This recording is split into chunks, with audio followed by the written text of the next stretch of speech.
Hello and welcome to the Food Enthusiast. I'm Dara Bunjon, PR maven, author, food stylist, and yes, the frustrated baker. Today's guest is Chelsea Gregoire, Director of Beverage and Hospitality at True Chesapeake Oyster Company, a very hot new restaurant. Most recently, Esquire magazine awarded her the 2019 Beverage Director of the Year. Folks, that is out of all the beverage directors in the USA. I mean, I feel very lucky to have Chelsea here.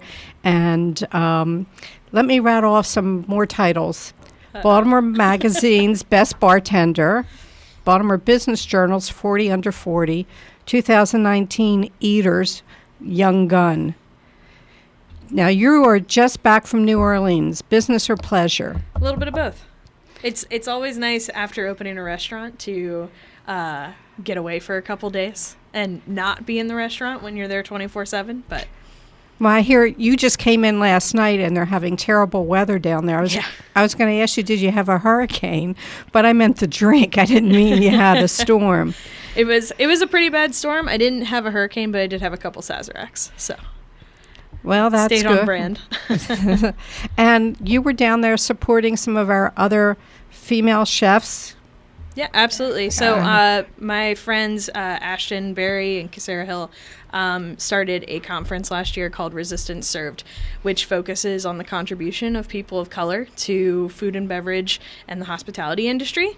And there is a lot of contributions of people of color to that industry. And this focus was on labor and sustainability, and I was not able to attend everything this year, but I did attend last year, and it was great to just go down and give them some support. Absolutely. We have some great chefs here, Kat Smith, but I have to have her on too because she's done a lot. Yeah. And I went to a brunch that she did that was out of this world.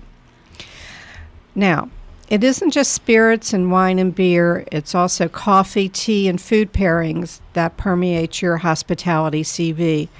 How does one go from your master's degree in theology to Beverage Director of the Year?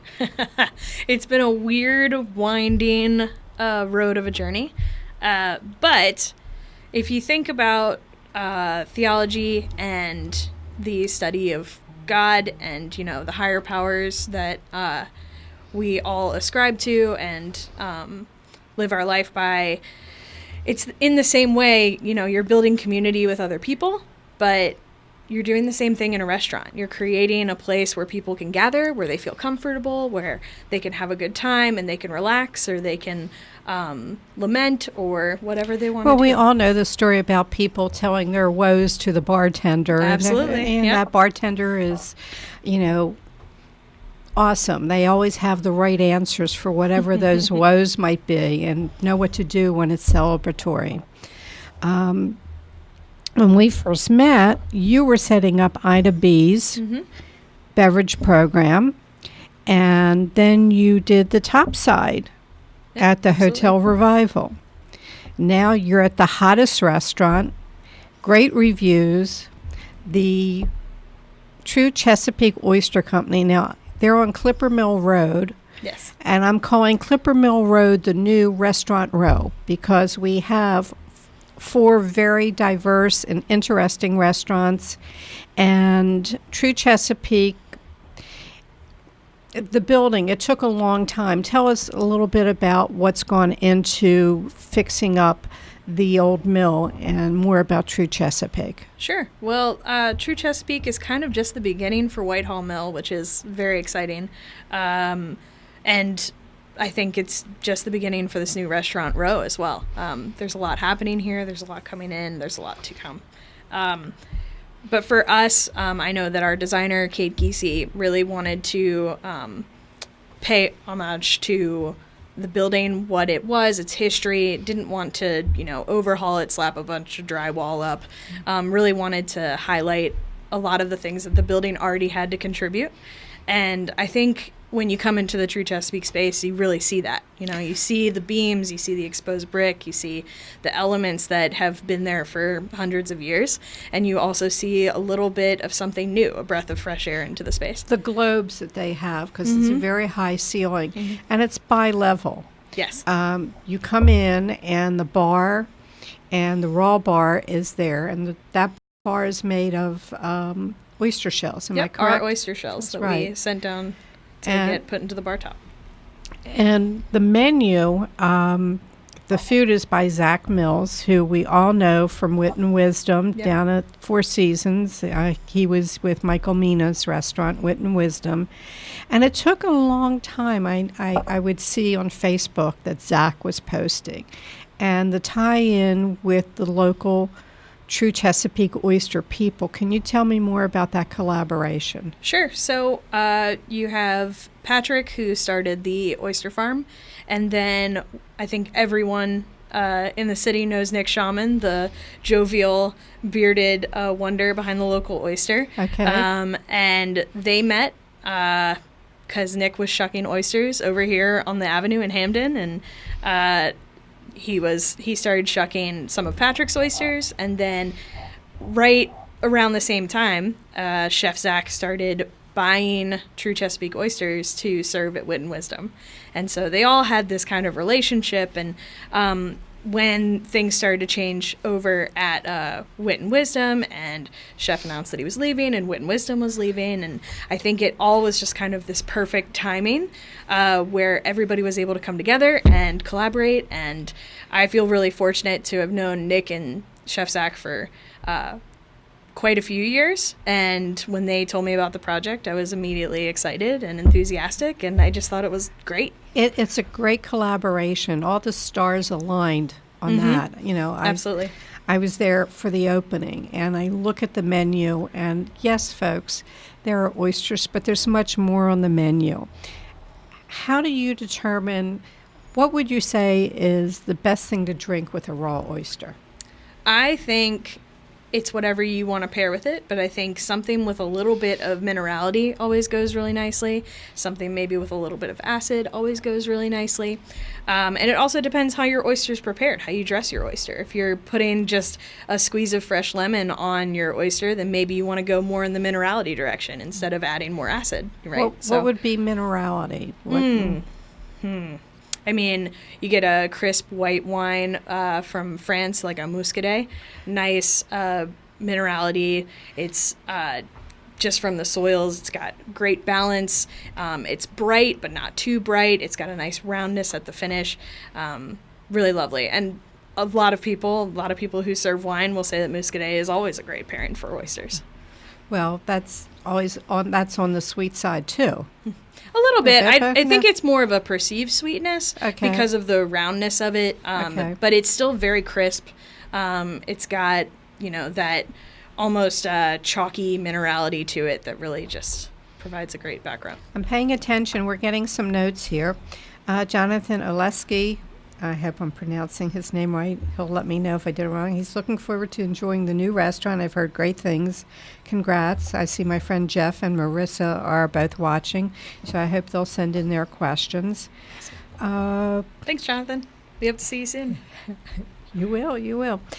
How do you build a cocktail? How do you come up with, new thoughts, new cocktails, what do trends play in that part? The main thing when you start to think about cocktails, particularly for a menu in a restaurant where, it's not just drink there, there's food. You want to do a menu that's very well balanced, and you want to hit a bunch of different notes so there's something for everyone and people feel comfortable. Innovation is great, but you don't want to scare people with innovation. You want to create some things that are familiar because that's when people feel comfortable and at ease and like it's approachable. And so for me, when I'm creating cocktails, it often starts with the food. What flavors are we touching on? And as you said, True Chesapeake is a wide variety of dishes and proteins and even some great vegetarian dishes. And with that, it kind of opened the doors to do something really diverse and actually a little bit of everything. When you're talking innovation in drinks, I see people come in with smokers to do drinks. Yep. And, I don't know what else have I been seeing in cocktail? What have you been seeing that are crazy with cocktails? Let's see. I mean, smoking is a big thing. The best bartenders right now and the most innovation from drinks comes from bartenders who are learning from their chefs and learning from the tools and techniques that one has in the kitchen, right? So that's where we got the smoker from. There are people doing infusions and using things like sous vide and vacuum sealing to kind of make those infusions happen faster and more consistently. But also, I mean, I think that the people who are really leaning into seasonality, what's fresh, what's in season, what is going to pair with these other flavors, what grows together goes together, right? Right. And True Chesapeake is all about seasonality. Absolutely. And if it's hyper seasonality, meaning if it's not the season, it's not there. Right. And we work very closely with our farmers. Moon Valley Farm is a big farm that we work with, and we have things on the menu, and sometimes it won't be exactly the same because we couldn't get it from Moon Valley that week, and that's fine. We're showcasing what is great about Maryland and what is great here and what grows here, and so it behooves us to stay as hyper seasonal as we can. Well, you're doing a great job, and the reviews that keep coming in, 5 stars, 5 stars. That's great. In these times with restaurants and the struggles, I'm happy to see huge successes. Thank you. It's every day. It's a new learning opportunity, though. Well, you may see 5 stars outwardly, but if we're not growing every day, then what are we doing? Right. I understand that. That's for anybody. Yep. You have to have some sort of growth on a daily basis. Absolutely. Let's talk about Valentine's Day. It's around the corner. Yep. Let's see if my mouth will work. This always happens. Every show, I trip over everything. The drink of choice that says romance is champagne. Sure. And bubbly. Mm-hmm. What can you tell us about champagne, and what champagne should we look for? And do we consider, we can't say Prosecco's champagne, but it is bubbly. So right. I throw this in your lap. Okay. Go for it, Chelsea. I think that bubbles scream Valentine's Day and Valentine's Day screams bubbles because you're celebrating something, right?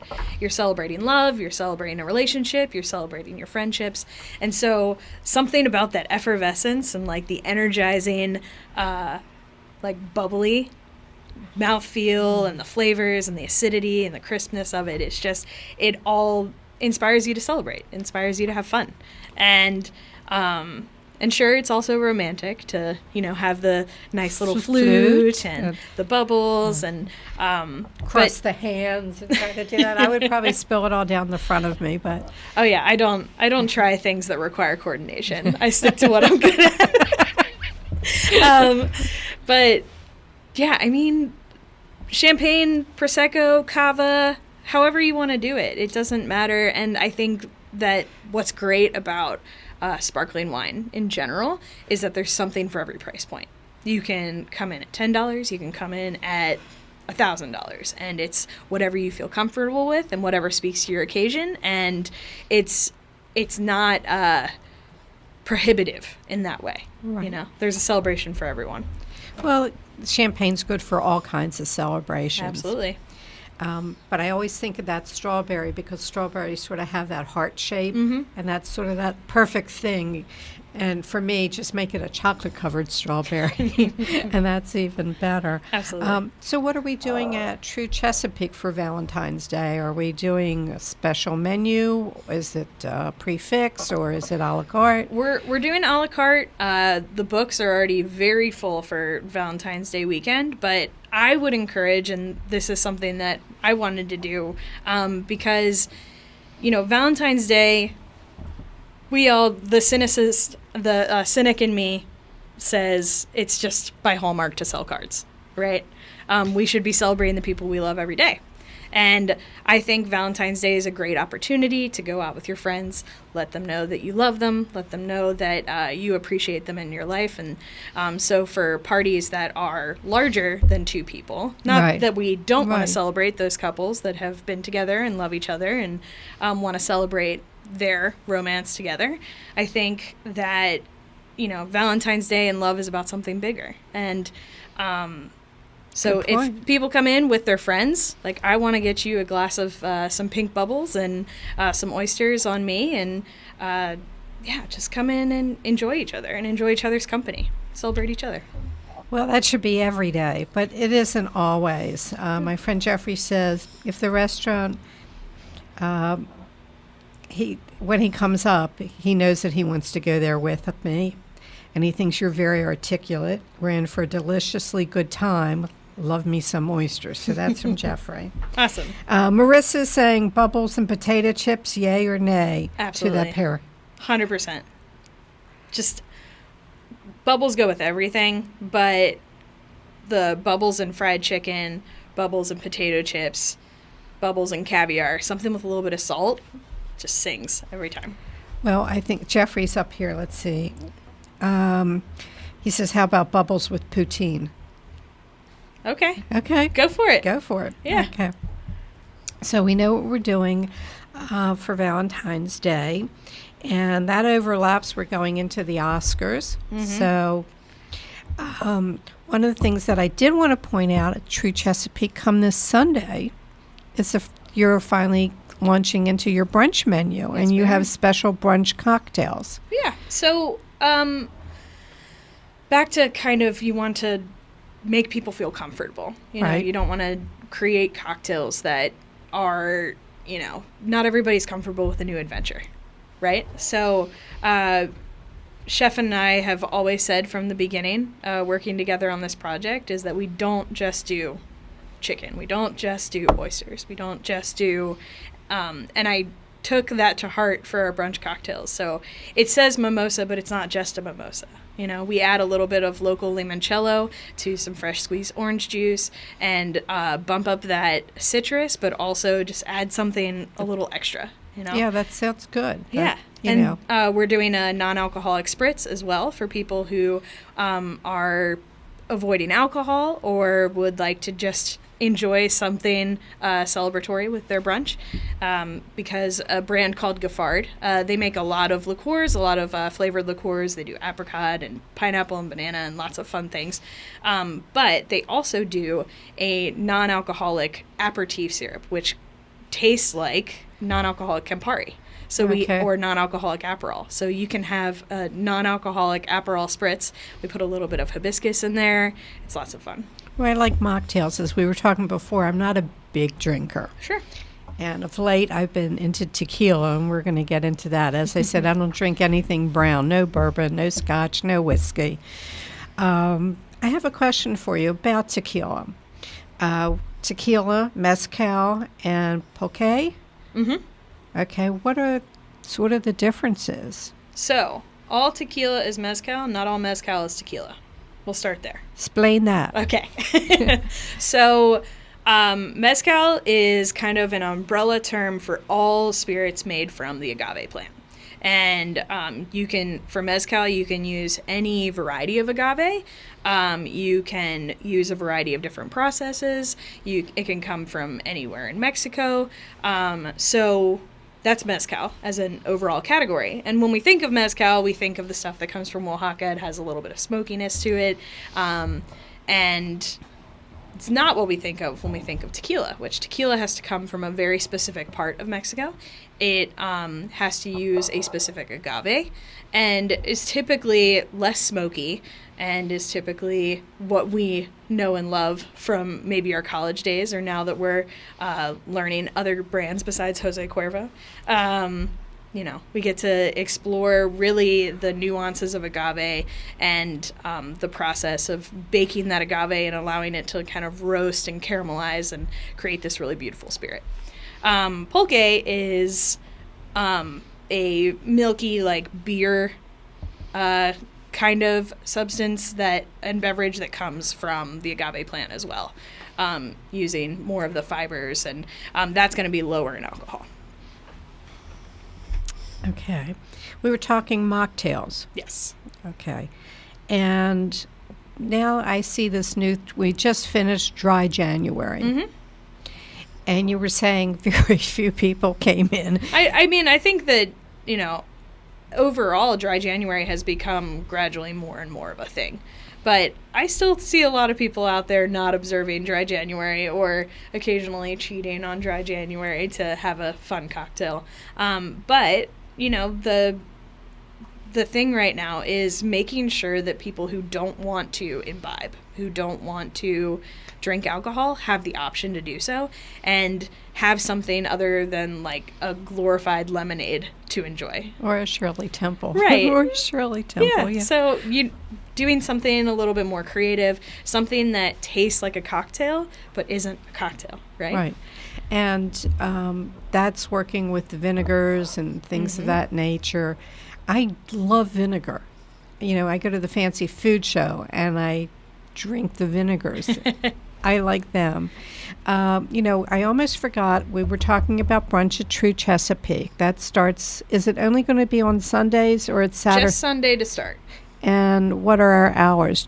We open at 10:30, and we will go until about 2:30, but the bar and the raw bar do stay open between brunch and dinner. So that's a fun thing about Sunday, is that you can keep the party going and maybe continue into dinner if you'd like. I think I'll just come live there. And you're now doing entertainment. There's live music. Was it Friday nights? Friday nights starting at 9. In our bar area, we do a performer each week, and it's been a lot of fun to see people come out and hang out at the communal tables and grab a beer and have a great time with us. I love communal tables. I like talking to new people because the people who know me are tired of hearing me. So communal tables work for me. Now, if somebody wanted to start a home bar, okay, what essentials should they look for? I think the main principle to start with is look at your budget, and you don't have to get one of everything. I think a lot of people, when they say, okay, I want to start a home bar, I want to start making cocktails at home, they feel like they have to get everything. And or they have to get one of each category. And when you start on that road, you're heading towards my direction where I have like 200 bottles of alcohol. 200? Yeah. And I just gave 100 away to a bunch of friends, and I'm like still just surrounded by alcohol that I don't really drink at home, So then you end up in this pickle where you're like, well, I just have this bottle of tequila, but nobody comes over and drinks tequila with me. So invite me over. We know. Yeah, you can invite me over. I do tequila, absolutely. But if you know that you enjoy old fashions and you like stirred cocktails or brown spirits, then start with one of each category of the brown spirits. Pick up a bourbon, pick up a rye, a Tennessee whiskey, hit all of those notes first, and then pick up the tools that you need to do that. You don't need a shaker if you're doing an old fashioned, because it's a stirred drink. You can get a mixing glass and a spoon and you're off to the races. And so when you're building your home bar, the best piece of advice I can give is take it slow and focus first on the things that you really enjoy and that you love. So anything else that you think people should know about craft beers, cocktails, wine, what's happening? What do you see coming down the road? We've talked about this new tariff that's coming in. Yeah. Thankfully for now, the major tariff that we were worried about with basically everything French being a 25+% tariff has been put on hold. But that's just it. It's on hold. It's not, canceled. There's been a lot of pushback against that, and rightfully so, because from the beginning of that product chain to the consumer, everyone is affected. Even if you don't enjoy champagne, even if you're not buying champagne regularly, it's still going to affect you, because all of the restaurants and all of the distributors, they have to make their bottom line still. So if they still are charging a certain price for something, they're going to make it up somewhere else. And that's just, that's unfortunately capitalism, and that's how we have to survive. And so if you care about, restaurants, and you care about hospitality, and you care about enjoying delicious drinks, you should call your senators and push back on tariffs for that exact reason. Absolutely. What I haven't done, and I'm being remiss, those of you interested in True Chesapeake Oyster Company, the restaurant, you can find them truechesapeake.com. They're at 3300 Clipper Mill Road. Go around go to the river side of the building, not the road side when you approach us. And we're under the giant historic smokestack at Whitehall Mill. Absolutely. And lots of parking. Lots of free parking. Yes. And that's an important thing. What a struggle it is at times to go somewhere and not have parking or have to find a parking lot. I'm in the county, so Ubering to the city does not make sense. Right. I want to do a little bit of food news here. It's not confirmed, but from a reliable source, Gourmet Girls will be opening another place. It will be where Gourmet Again was on Old Court Road, and that's supposed to be around April. Regionale, which started in Columbia. It's a fast casual restaurant that focuses in on regional sandwiches. So we have the Maryland crab cake, the Philly cheesesteak, the Florida Cubano. They're going to be opening up down at the Can Company on Boston Street, and that is supposed to be February, I think, 18th or so, but it'll be opening. Keep your eyes open, pop in. They do some great sandwiches. And they also have the largest self-pour wall. Huh. And it's craft beers, wine, and cocktails on tap. And I don't want to throw any shade. No, I just, I'm sad for the day when, and we know it's all going to get here eventually, when you walk into a bar and you don't have to talk to anyone, that's the age of social media, right? It's sad to think about. Well, it's a fast casual restaurant. Yeah, I get it. Yeah. I get it. It's good for profit margins. It's good for business profit owners. And, they do a dynamite sandwich. So I've, been out to the one in Columbia. So those people down in Canton look forward to it and stop in. Ichabod. Oh, yes. Ichabod is opening in Hamden on I'm reading my notes, February 10th. They're having a soft opening between 11 to 8. They are in a space, goes back. It's behind. It's not on the avenue. It's the building that if you park in the back to go to the restaurants, why can't I think of the name, in front. I hate it. That bad sector just popped up. Are you talking like the food market area, or is it further down? It's further down. Yeah. Like behind Avenue Kitchen and Bar? Yes, that's the one. Thank you. Thank you for helping an old lady out. I appreciate that. So there's parking. There's parking in the back, but there's also in there, Nona Nielsen Parker had Glaze Cafe Catering, and that was her commissary. And then Stone Mill, they did that as a commissary. Mm-hmm. And then the food market was in there for a little bit. So now Ichabod is back there, and if I'm reading the notes right from what they have on Facebook, if you come in for the soft opening, everybody, if you haven't been before, you get a free item. I don't know. That's awesome. I know. I mean, those guys, they're wonderful human beings.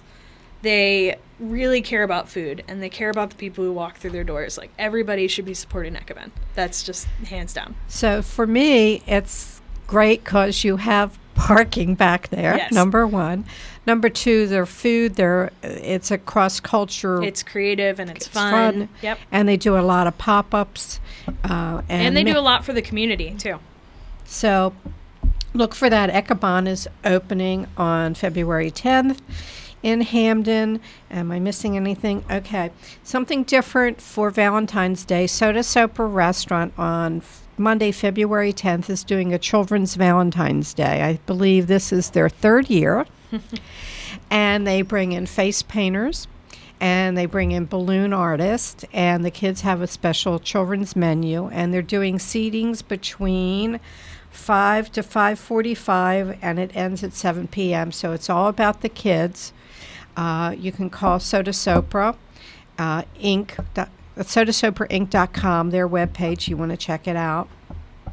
I want to thank Chelsea. Is there anything else that you want to say? The forum's open. Whatever you want to say. No, thank you for having me on. Thanks for letting me talk about True Chesapeake. Thanks for taking an interest in what I do. It's always very exciting to celebrate these accolades, but to be able to share this with, my community, and to bring these accolades home to Baltimore is the most important part for me. I think it's about Baltimore being on a national stage and showcasing the amazing stuff we have going on here. Well, you're doing a great job, and thank you for staying in Baltimore. Absolutely. No plan on leaving. That's great. That's great. All right. So thanks to Chelsea. TrueChesapeake.com. The show will always be on J Moore Living Facebook's page. It will be on jmooresliving.com page. It will also be on the YouTube channel. Also to remind you, for J Moore, the new Love Issue is out, so you can find it free at the various locations, so do reach out for that. And it's got a puppy on the cover, and what says love more than dogs? I know. If Randy's listening, she'll appreciate that too. My girlfriend is the biggest dog lover. We go for walks, and she carries treats with her, and she gives treats to all the dogs she sees. If you would like to sponsor our show, we would love to have you. Just contact me at food@jmooreliving.com. We thank you for watching. We thank you for sharing our program via social media. Next week's show is the impressive and articulate Sergio Vitale of Little Italy's Aldo Restaurant. I am here every Thursday at 12:30 to share food news and introduce you to the people of this city who make impacts. As I always end my show, may your plates always, always remain full.